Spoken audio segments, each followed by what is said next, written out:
ஒரு மகிழ்ச்சியான செய்தி. இதயம் நல்லெண்ணெயின் விலை லிட்டருக்கு ரூபாய் 105 குறைஞ்சிருக்கு. செப்டம்பர் 2023ல 1 லிட்டர் இதயம் நல்லெண்ணெயின் அதிகபட்ச விலை ரூபாய் 503. ஆனா இப்ப 1 லிட்டர் இதயம் நல்லெண்ணெயின் விலை ரூபாய் 398 மட்டும்தான் தமிழ்நாட்டுல. அப்ப இனிமே எல்லாரும் இதயம் நல்லெண்ணெய் வாங்கலாம் இல்ல? Big clubhouse, tiny living space, more common space but less living space. Highest carpet area up to 70% only in Jain's Home. Tindivanam Thailapuram தோட்டத்தில் மாவட்ட தலைவர்கள் மாவட்ட செயலர்களின் அவசர கூட்டத்திற்கு பாமக நிறுவனர் ராமதாஸ் இன்று அழைப்பு விடுத்துள்ளார். தந்தை மகனிடையே நிலவும் கசப்பு முடிவுக்கு வராத சூழல் உள்ளது. இப்போது மாவட்ட செயலர்கள் கூட்டத்திற்கு ராமதாஸே அழைப்பு விடுத்திருப்பதால் என்ன முடிவெடுக்கப் போகிறார், அதை அன்புமணி எப்படி எதிர்கொள்ளப் போகிறார் என்ற கேள்வி அக்கட்சி வட்டாரத்தில் எழுந்துள்ளது.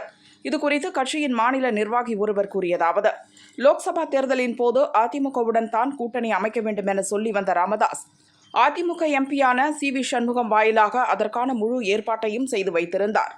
ஆனால் கடைசி நேரத்தில் பாரதிய ஜனதா தலைவர்கள் வற்புறுத்தலுக்கு ஆளான அன்புமணி ராமதாஸை வற்புறுத்தி பாரதிய ஜனதாவுடனான கூட்டணிக்கு சம்மதிக்க வைத்தார்.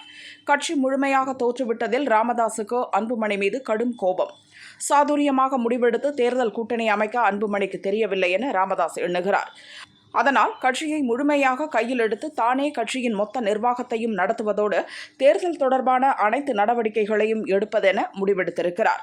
தன்னுடைய முடிவுகளை செயல்படுத்தும் செயல் தலைவராக மட்டும் கட்சியில் அன்புமணி செயல்பட்டால் போதும் என முடிவெடுத்துத்தான் அவரை செயல் தலைவர் என அறிவித்தார். அதன் அடுத்த கட்டமாகத்தான் கட்சியின் மாவட்ட தலைவர்கள் மற்றும் மாவட்ட செயலர்கள் கூட்டத்தை கூட்டியிருக்கிறார். அடுத்தடுத்த அரசியல் ரீதியில் தான் எடுக்க இருக்கும் நடவடிக்கைகள் குறித்து இன்றைய கூட்டத்தில் பேச திட்டமிட்டுள்ளார் என அவர் கூறினார்.